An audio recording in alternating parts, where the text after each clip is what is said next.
Welcome to a new debate on Duo Discourse. Today, we are examining one of the most enduring and philosophically dense questions in spiritual inquiry. Does the remarkable, the manifold of global religious traditions, do they fundamentally agree or disagree about the ultimate nature of the divine? Right. We're basically asking whether the various conceptualizations of ultimate reality, whether you call it God, the Tao, Brahman, or even the void, are all referring to one singular transcendent being, or if their core claims are actually describing irreconcilably different entities. And this really gets to the heart of it, doesn't it? It's a question of referent versus description. I mean, we have traditions spanning millennia, from the high metaphysics of Hinduism and Buddhism to the very specific historical claims of the Abrahamic faiths. Exactly. And today, I'll be arguing for the unity of the divine. I'll suggest that these distinct traditions are, in a way, culturally necessary human responses to a single, ineffable, ultimate reality. And in this view, theological disagreements are more like descriptive errors or, limited human maps of a whole that remains transcendent. And I'll be maintaining the opposing position that the essential differences in foundational doctrine, in the very definition and the properties, the predicates applied to the object of worship, demonstrate that religions are describing logically incompatible concepts of God. And for these differences to be meaningful to their adherents, they have to refer to fundamentally distinct ultimate realities. So my core thesis, which is derived from the pluralistic hypothesis, really rests on a simple, yet I think powerful ontological principle. If there is one singular ground of being, one ultimate source or creator of the cosmos, then all sincere human attempts to reach or conceptualize that reality are, well, by definition, aimed at that single source. The variety we see is simply the result of that ultimate reality being wholly transcendent. It just exceeds the grasp of any single human conceptual structure. I mean, it's the classic analogy, right? The blind men touching the elephant. They're descriptive disagreements, one calling the leg a tree trunk, another calling the trunk a snake. None of that changes the fact that they are all in contact with the same elephant. The disagreement is, at its core, semantic and descriptive, not referential. Mm-hmm.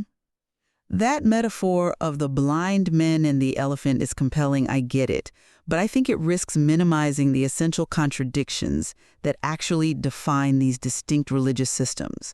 The issue isn't whether they all sincerely believe in something. The issue is whether the attributes they ascribe to that something are mutually exclusive. Look, if one tradition says the elephant is inherently passive and geometric, and another says the elephant is eternally active and demands sacrifice, we're not just dealing with a single object described differently anymore. We're defining the essential properties, the predicates of the divine.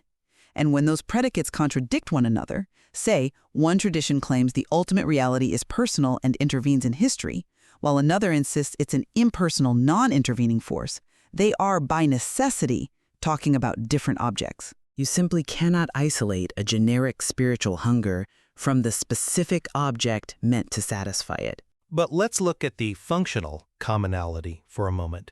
If we move beyond the metaphysical claims and focus on the efficacy, the results, the great post-axial faiths share a common functional purpose. They all facilitate this profound, necessary transformation from a self-centered, prideful existence to a reality-centered, morally transformed existence.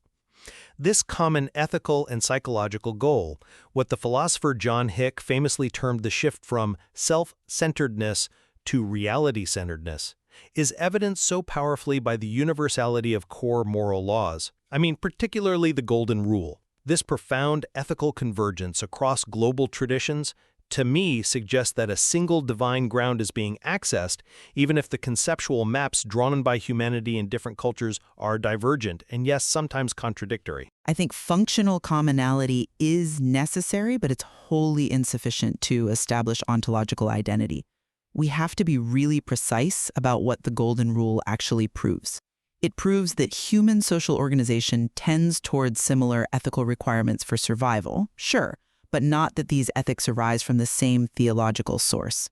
We see this inadequacy when we look at soteriology, the theory of salvation or liberation. Each religion diagnoses a different core problem. Christianity diagnoses sin and alienation from a personal God. Buddhism diagnoses suffering, dukkha. Other traditions might diagnose ignorance or pride. And the remedy offered is then precisely tailored to that specific diagnosis. A shared moral impulse, like kindness, simply cannot reconcile two systems whose ultimate goals, say, submission to God in Islam versus liberation from the cycle of rebirth in Hinduism or Buddhism, are fundamentally incompatible in their metaphysical mechanics. And let's delve deeper into those contradictions, maybe focusing first on the Abrahamic traditions where you'd expect the most overlap. The theological difference between, say, Christianity and Islam is not a minor detail. It's constitutive of the divine essence. For the Christian tradition, God's very being, his ousia, the essential substance, is eternally Trinitarian. Father, Son, and Holy Spirit are homoousias, of the same essence. This doctrine of God as a communal being is the absolute core identity of Christian faith. Precisely. Conversely, in Islam, the core belief of Tawhid is absolute indivisible oneness and strict Unitarianism. The concept of the Trinity is explicitly denied as a grave error that violates the utter uniqueness of the divine. So logically, a being whose nature is inherently triune and a being whose nature is inherently non-Trinitarian cannot possibly be the same entity. To suggest otherwise undermines the specific revealed identity of both faiths. I understand the compelling logic of that position. I really do, where doctrine dictates identity. However, I would frame this as a problem of human language attempting to contain the boundless. These doctrinal disagreements, like the definition of the Trinity, are historically situated, culturally conditioned responses, or as some philosophers describe them, personae and impersonae, through which humanity experiences the ineffable reality. Personae are these human, cultural masks or interpretations we impose upon the divine. The insistence on fixing specific, historically revealed predicates, well, it risks severing our limited descriptive relations from the deeper, singular ontological reality. But see, this move toward the ineffable or the predicate-less God, that creates a whole new set of theological problems.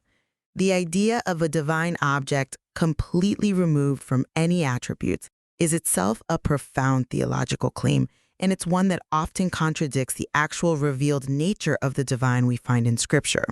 The pursuit of some super essential, undifferentiated ousia, a concept highly influential in, say, Al-Ghazali's theology, which stresses God's utter transcendence and unknowability, that risks creating a God who has no discernible relationship with the created world at all. I acknowledge there's a tension there. A huge tension. I mean, the God described in the Jewish and Christian scriptures is profoundly personal and relational. The prophets, especially Hosea and Jeremiah, they depict God not as some impassible abstraction, but as a wounded lover, a shepherd, a grieving parent whose heart is filled with pain over human wickedness. The being of God and the acts of God go hand in hand. You can't separate the revealed, redeeming, and relational aspects of the divine from the abstract creator. So if the Islamic concept of God is defined by absolute difference and impassibility, where the relationship is strictly that of master and servant, and the Christian concept of God is defined by kenotic, self-emptying love and suffering, where the relationship is father and children, then the actual referent of worship must be different in its very essence. That is a powerful distinction regarding divine personality. But that tension between transcendence and immanence is found even within these traditions. Aquinas himself, when he was discussing the pure unity of the divine essence, he noted that there is significant common ground with Muslims regarding the nature of the Creator as the first principle of all things, removed from all things. So while the personae diverge sharply in revelation, the shared intellectual conviction that there exists one singular, transcendent ground of being, the principle of all things, that remains the gravitational center of all monotheistic thought. Now we have to turn to what is probably the most challenging cleavage of all, the divide between theism and non-theism, specifically between the idea of a personal creator and concepts like shunyata or emptiness. If we look past the exoteric dogma to the realm of esoteric or mystical experience, I think we find a convergence that suggests a common target. The functional goal of so many traditions is a unitive experience, whether we label it unio mista in Christianity, moksha or liberation in Hinduism, or nirvana in Buddhism. So are you suggesting that a shared feeling of tranquility is sufficient to bridge the chasm between a personal God and the non-theistic void? I'm not convinced.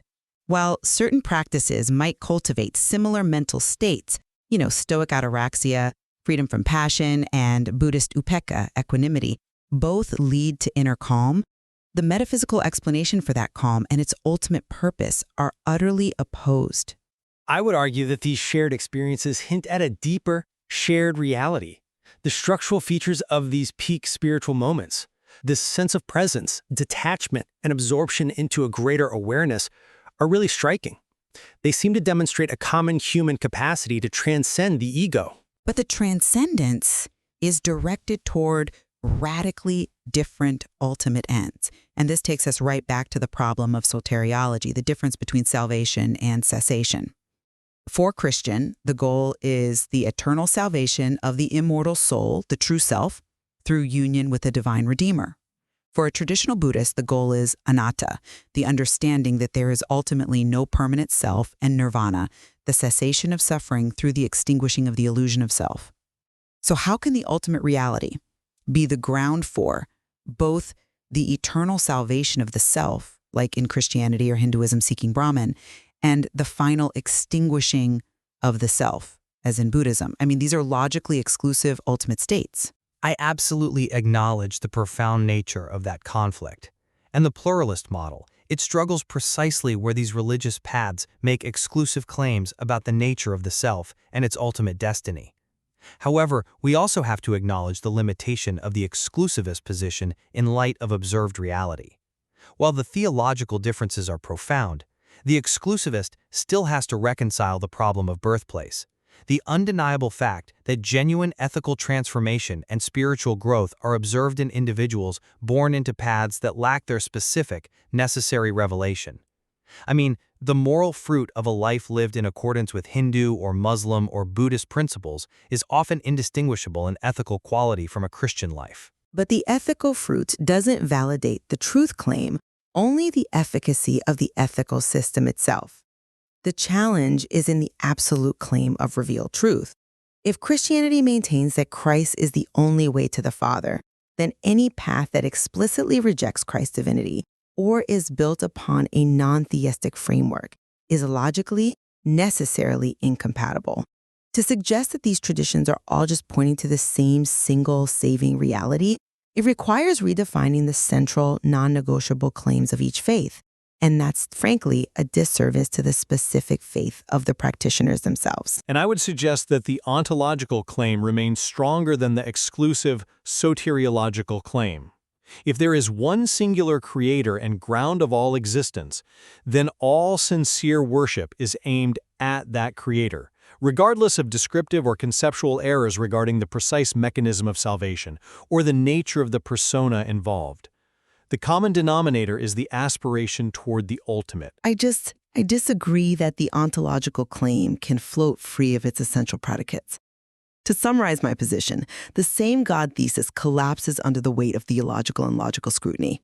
The contradictory properties, whether it is the existence of a Trinitarian essence versus strict Unitarianism, or the ultimate reality being a personal historical creator versus the non-theistic void, sunyata, these mean the actual object of worship is fundamentally defined differently.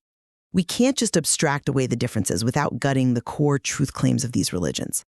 I mean, when people talk about Caesar, if one is describing the historical figure and the other is describing a character defined only by Shakespearean tragedy, they're describing two different objects of reference, even if they share the same name. The descriptive differences in religious doctrine are absolutely critical to the very identity of the divine referent. And to summarize my argument, I think we have to integrate three crucial perspectives. While the theological perspective, yes, reveals real, profound, and sometimes irreconcilable differences in dogma and practice, the ontological perspective suggests a singular referent, the real, which is the necessary ground of all being. And critically, the functional perspective demonstrates a common ethical goal and shared mystical experience leading to moral and spiritual transformation. So for me, the strongest conclusion is one of informed tolerance. recognizing deep commonalities in human spiritual hunger while fully respecting the irreconcilable differences in the human conceptualizations and linguistic mappings of the divine. These diverse paths are, I believe, culturally necessary forms that all point toward a singular transcendent ground. This debate certainly highlights the crucial necessity of religious literacy, of understanding both precisely where faiths converge, perhaps ethically or mystically, and, I think more importantly, where they diverge theologically and soteriologically. Without acknowledging those fundamental cleavages, we fail to appreciate the true complexity and the integrity of these global faith systems. Indeed, a precise understanding of both the core agreements and the core disagreements is essential to any genuine philosophical and theological inquiry. It allows us to move past simplistic notions of similarity, while still honoring that shared human quest for meaning.